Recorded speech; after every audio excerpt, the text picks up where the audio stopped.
रबन जे भाउ राणे खे आस्ता आस्ता पंहिंजी यादाश्त अचण लगी है ऐं अचानक सां ई जीअं यादाश्त वापसि ईंदी त राणे खे सभु ख़बर पइजी वेंदी त असां सां ज़ुल्म करण वारो को टियों शख़्स न सिर्फ़ ऐं सिर्फ़ अदी पठाणीअ जो मुड़ुसु कमाल ख़ान है, जंहिंखे असां सिंधी असोलीअ में कमीनो कमाल ख़ान भी वॾे फ़ख्र सां चवंदा आहियूं।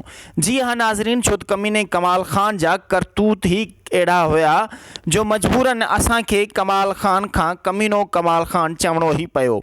नाज़रीन, ज़हर ज़िंदगी ड्रामे जी आख़िरी किस्त कॾहिं हलंदी? खोड़ सारा दोस्त कमेंट कनि पिया कमेंट बॉक्स में त कॾहिं हलंदी, कॾहिं रबन ईंदो, कॾहिं रबन जी एंट्री थींदी। जी हाँ नाज़रीन, असां चऊं पिया त ज़हर ज़िंदगी ड्रामे जी 243-44 एपिसोड में रबन अची वेंदो, रबन जी एंट्री थी वेंदी, पर अलाए छो रबन अञा ताईं ज़हर ज़िंदगी ड्रामे में एंट्री कई कान्हे।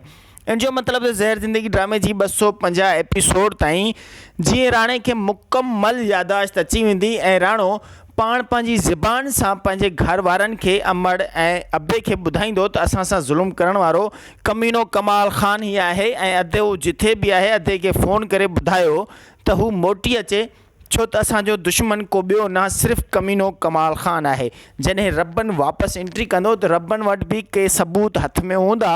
उहे सबूत कहिड़ा हूंदा जंहिंजी बुनियाद ते रबन कमीने कमाल ख़ान के कसूरवार ज़ाहिर कंदो। हिकु त पहिरियों सबूत उन जे घर में ही आहे, छो त राणे खे यादाश्त अची वञे थी, राणे सां ज़ुल्म करण वारो शख़्स भी ॿियो कोन भी न सिर्फ़ ऐं सिर्फ़ कमाल ख़ान आहे। कमाल ख़ान खे ओठे जी कैद मां रबन ऐं पठाणी क्लाशन कोफ हथ में खणी करे हुतां आज़ाद कराईंदा, पर पंहिंजी कैद में हुन जे मथां एॾो त ज़ुल्म ऐं तशद्दुद कंदा जो कमीनो कमाल ख़ान जा होश विसरी वेंदा त मां जेॾा ज़ुल्म ग़रीबनि जे मथां कया आहिनि, जेतिरो ज़ुल्म मां मीरा जे मथां कयो आहे, शायदि अॼु मूंखे मीरा ऐं राणे जे ज़ुल्म जी सज़ा मिले पई।